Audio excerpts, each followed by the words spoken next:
I'll never forget how Lacey looked at us across the Christmas table, calm, steady, almost rehearsed, when she said, "We've decided, you and Mom are no longer our family." Her words didn't echo, they just sank, heavy and cold, settling somewhere behind my ribs. Ruth stopped cutting her ham, the knife trembling in her hand, and for a second I thought she'd drop it. Trent leaned back in his chair like this whole declaration was some kind of holiday entertainment. The smell of cinnamon, pine, and baked apples suddenly felt sickening, like the room was pretending to be warm while everything inside me froze. I tried to speak, but my voice cracked the way it does when I'm overtired.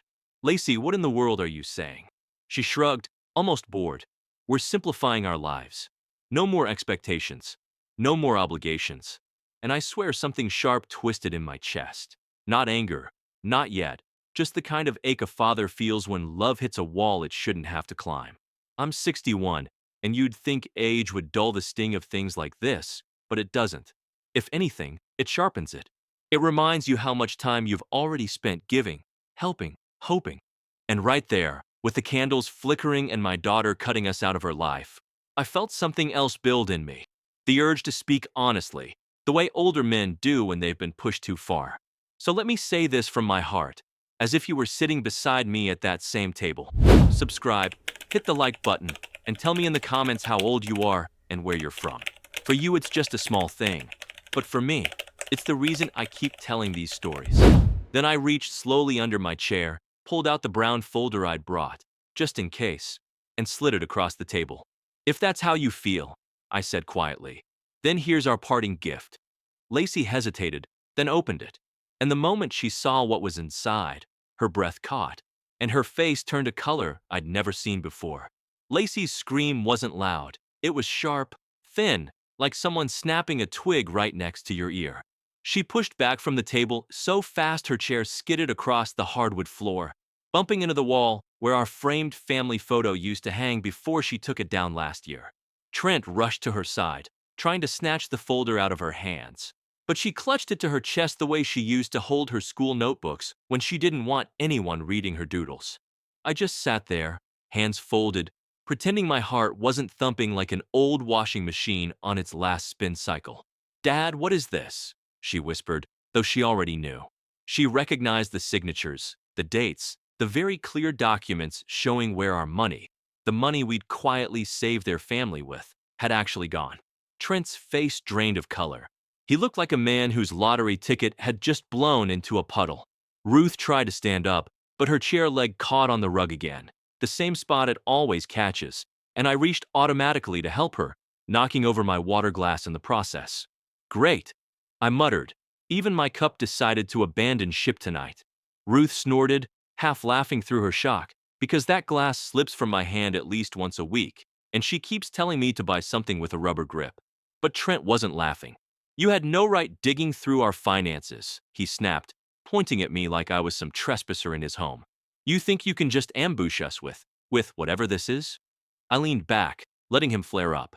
61 teaches you something. It's far more satisfying to let a fool run out of his own steam than to waste yours arguing. "Trent," I said gently, "that's not an ambush. That's just the truth finally catching its breath." Lacey kept shaking her head, staring at the papers. You knew all this time?" I nodded. "We're old, sweetheart, not blind."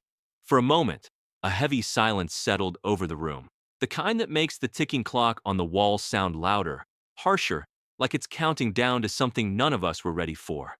And then Trent made one mistake, one sentence, that turned this quiet disaster into a full-blown storm. Trent jabbed a finger toward me and blurted, "You two should be grateful we even let you into our lives." The words were so absurd, I actually choked on the peppermint candy I'd tucked into my cheek before dinner. Ruth had to smack my back, gently, because my spine isn't exactly built for percussion anymore, and the cough that came out of me sounded like an old tractor trying to start in winter. "Grateful," I wheezed, wiping my eyes. "Son, if I'm grateful for anything right now, it's that I didn't choke to death listening to that nonsense." Ruth muttered, "Lord help us, he really said it," and sat back down, clutching the table as if bracing for an earthquake. Lacey looked horrified, but not horrified enough to distance herself from her husband. That hurt more than anything, Trent said. She once cried for an hour because she'd accidentally let our dog out into the yard without a coat. Now she couldn't muster an ounce of compassion for her own parents. Trent kept going, gesturing wildly as if the louder he spoke, the more right he'd become. Parents should support their children, not spy on them. You're lucky we tolerated your constant meddling for this long. I rubbed my forehead. Meddling? Trent, the only thing I meddle with these days is the thermostat when Ruth isn't looking. I check it twice an hour. It's become a hobby. Ruth elbowed me under the table, whispering, "And you always set it too low," which made me grin despite the tension. But the smile faded fast. Something inside me shifted, a slow, heavy turn like a gate closing. I'd taken disrespect from Trent before, small jabs, little digs he thought I didn't hear. Tonight, though, tonight he was standing on top of the line he wasn't supposed to cross, waving his arms like he owned the place. "Trent," I said quietly, "you don't get to tell us what family means." He scoffed, leaning close enough that I could smell that cologne he buys that always reminds me of department store elevators. "Family means doing what works for us, not catering to two aging," he didn't finish. Because in that moment, the front door opened. Someone stepped inside, someone Trent and Lacey never expected to see. And the look on their faces said the night was about to crack wide open. It was our grandson, Eli, standing in the doorway with his winter hat crooked to one side and his cheeks flushed from the cold. He held a small wrapped box in both hands, like he'd been rehearsing how to give it to us. The second he saw the tension in the room, he froze, and the box slipped right out of his hands, bouncing once on the doormat before landing in a perfect little puff of pine needles. Did I walk into the wrong house?" he asked. I couldn't help it. A laugh burst out of me, the kind that sneaks up when everything is already falling apart. "No, buddy," I said, wiping my eyes. "We're just having one of those holiday conversations grown-ups pretend will strengthen the family." Trent spun around, flustered. "Eli, go to your room. This is a private discussion." Eli frowned. "Private? You're yelling loud enough the neighbors could vote on it." That nearly made Ruth spit out her water. She covered her mouth, shoulders shaking, and whispered to me, "He gets that from you." She wasn't wrong. The kid inherited my unfortunate habit of commenting on everything at the exact wrong moment. But what happened next wiped the humor right off the table. Eli turned to us, stepping closer. "Grandpa, Grandma, did you really bring a gift for Mom?" His voice was softer now, confused, worried. I nodded. "We did." Trent snorted like that alone was offensive, but Eli kept going. "Then why is Mom crying?" Lacey wasn't crying. Not really, but her eyes were wet, and her hands were shaking as she clutched the folder. She looked like someone realizing the ground beneath her feet wasn't as solid as she thought. "Eli," she said sharply, "this is between adults." He crossed his arms. "Then stop pretending you're not hurting them. That boy, sometimes I swear he's 60 trapped in a teenager's body. But his timing? Terrible. Because one more sentence from him. Innocent, plain, honest. Cracked open a secret I never expected to hear tonight. Mom," he said quietly, "is this about the money you told Aunt Meadow you were hiding?"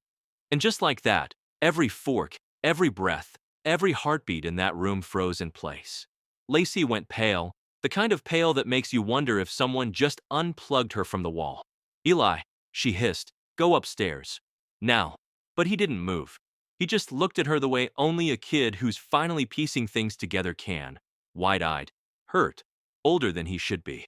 Trent, meanwhile, puffed up like he was about to scold the whole room into submission. "He doesn't know what he's talking about," he snapped. But Eli did know. I could see it in his face. That same stubborn squint he used to get as a toddler when he'd insist the moon was following our car. "Aunt Meadow said you didn't want Grandpa to find out," he added, his voice cracking in that way teenage voices do when they're betraying someone's secrets without meaning to. Ruth let out a tiny gasp and grabbed my arm. I patted her hand and immediately knocked over the salt shaker with my elbow. Salt went everywhere. The table, my lap, even inside my shirt collar. "Well," I muttered, brushing at it uselessly, "I guess I'm seasoned for the evening." Ruth snorted again, that nervous little laugh she gets when things are going sideways faster than either of us can keep up. Trent pointed at Eli like the boy was a fire he could put out by shouting, "Go to your room."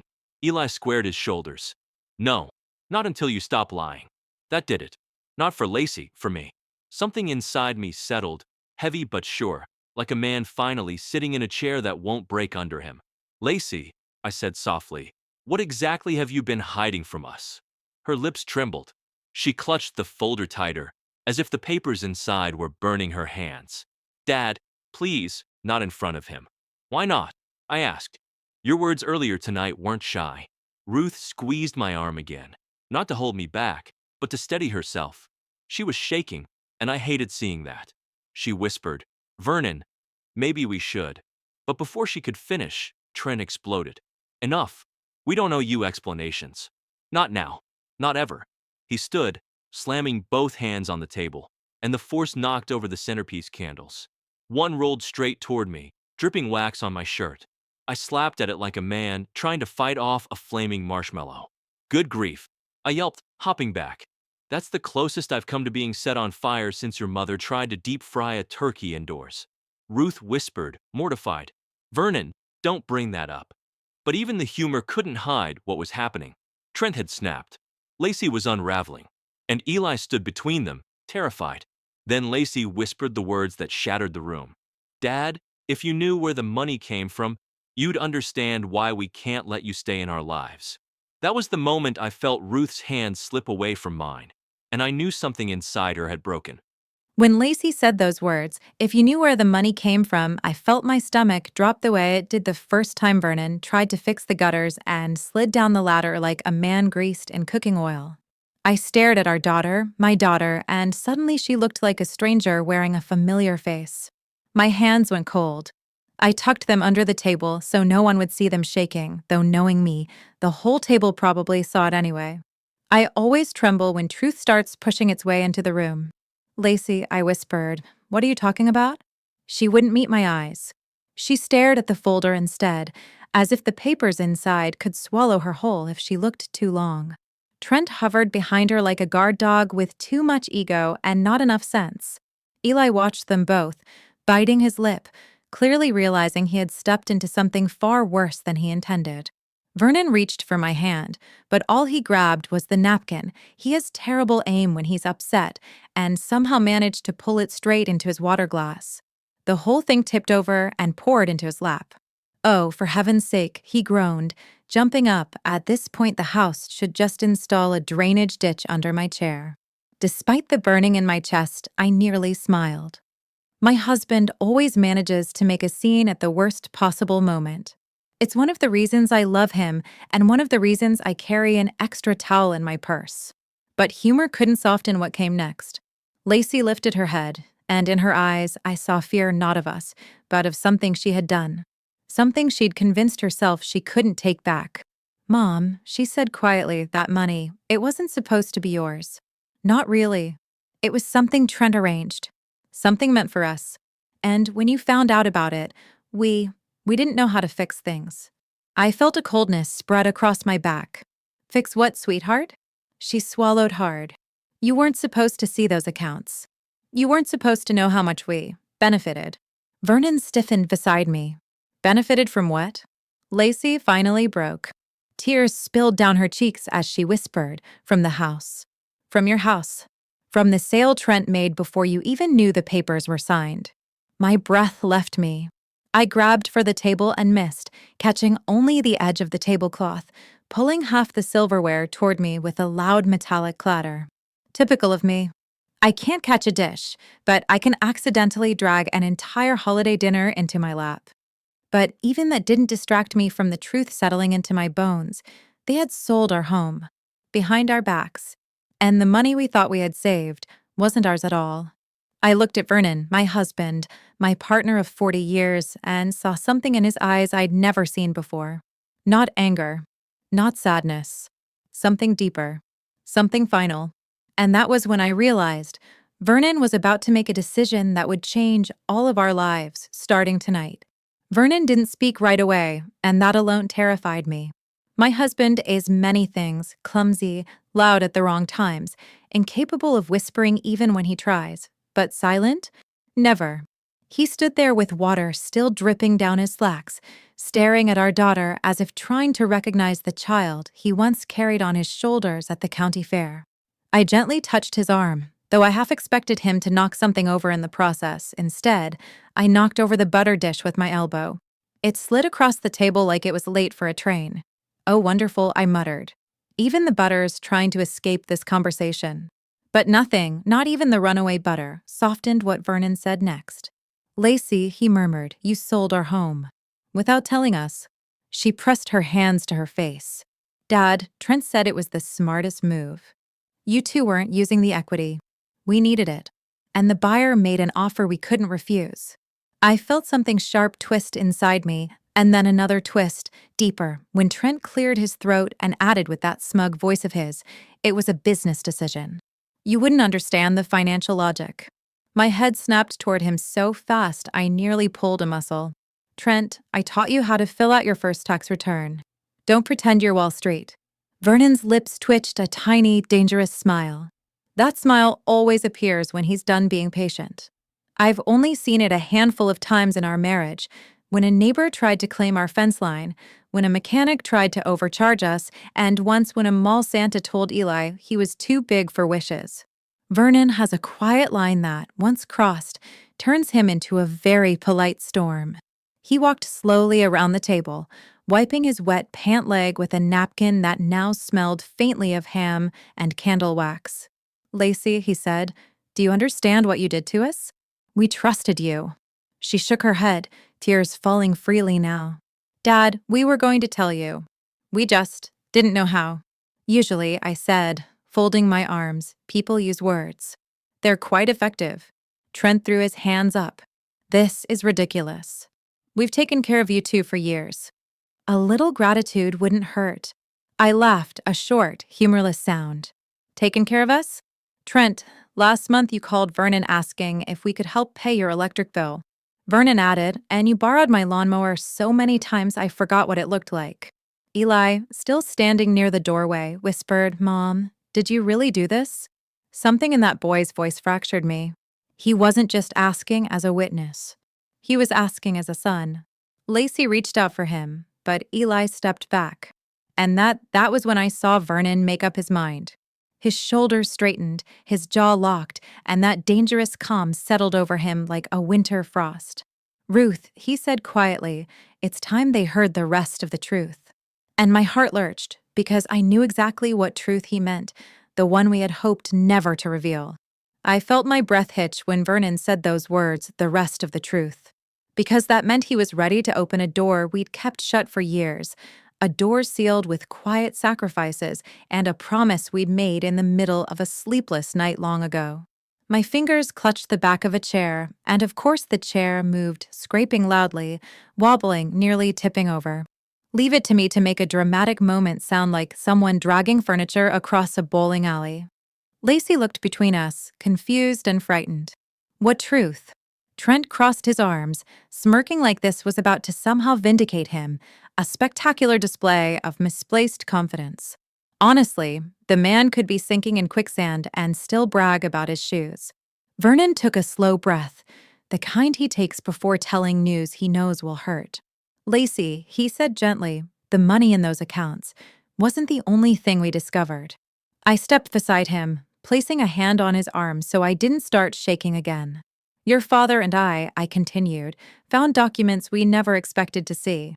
Paperwork involving our house long before Trent made his little arrangements.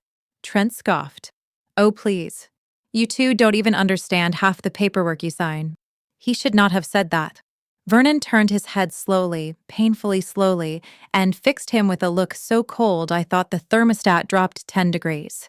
Son, Vernon said, staring him down, I may forget my reading glasses when I go to the store, but don't confuse that with stupidity.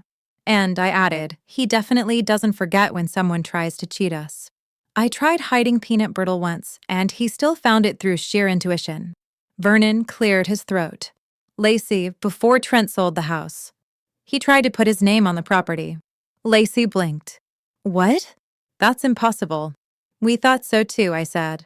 Until the title company called us to confirm a signature we never gave. Her jaw trembled. So Trent, you tried to? Trent cut her off. It was a precaution. Your parents are aging and properties get complicated. I raised my hand. Trent, darling, the only thing complicated here is your ability to tell the truth. Eli stepped forward, eyes wide. Mom, he lied to you. For the first time all night, Lacey looked truly broken. Not defensive, not angry, just shattered by the man she'd chosen over everyone else. She sank into a chair, her hands covering her face. But Vernon wasn't finished. Ruth, he said softly, show her the envelope. My heart hammered, but I reached into my purse, the same purse that still smelled faintly of peppermint and the hand lotion I spilled in it last week, and pulled out the sealed manila envelope we'd been holding onto for months. I placed it in front of Lacey. She looked up, eyes red, terrified. What is this? Vernon answered quietly, proof of what we've been protecting all this time. Proof of why your betrayal cuts deeper than you realize. And as she reached for the envelope, even with my heart cracking, I knew, once she opened it, this family would never be the same again. Lacey's fingers trembled as she tore open the envelope, slow at first, then quicker, like she already feared what she'd find inside. The papers slid out and scattered across the table, fanning themselves perfectly, unlike anything I ever tried to arrange. Last week I attempted to fan out napkins for a dinner guest and somehow created a shape Vernon described as a wounded pigeon. But these papers lay flat and sharp, every line waiting to cut. She picked up the first page, her eyes scanning the header. Then the color drained from her face. This is a deed. Vernon stepped closer, calm but firm. Yes, our home's deed. The real one. Trent frowned. What are you talking about? That house was transferred legally. I held up my hand, probably a little too fast, because I accidentally flicked one of the papers off the table and had to shuffle sideways to pick it up. My knee cracked so loudly I swear even the Christmas tree flinched. The house, I said, handing the paper back to Lacey, was placed in a trust. Years ago. Long before you and Trent began, reorganizing things. Lacey blinked, stunned. A trust? For who? For you, Vernon said softly. For you and Eli. It was always meant to be yours one day. We kept it quiet because we wanted to give it when we felt you were ready. Not when you were pressured. Not when someone else pushed you into decisions.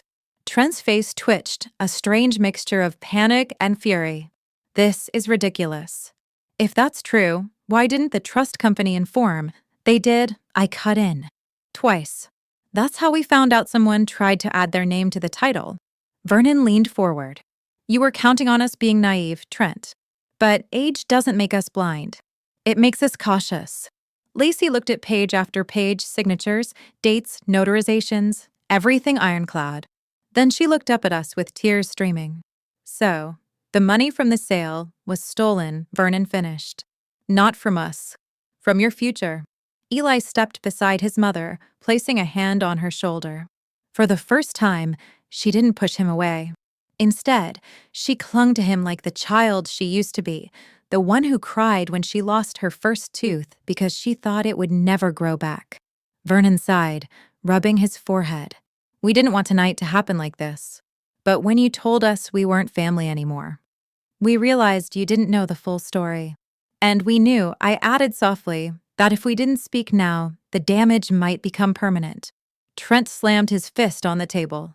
You can't just manipulate her with paperwork. We had a plan, I raised an eyebrow. Well, your plan seems to be leaking from every corner, dear.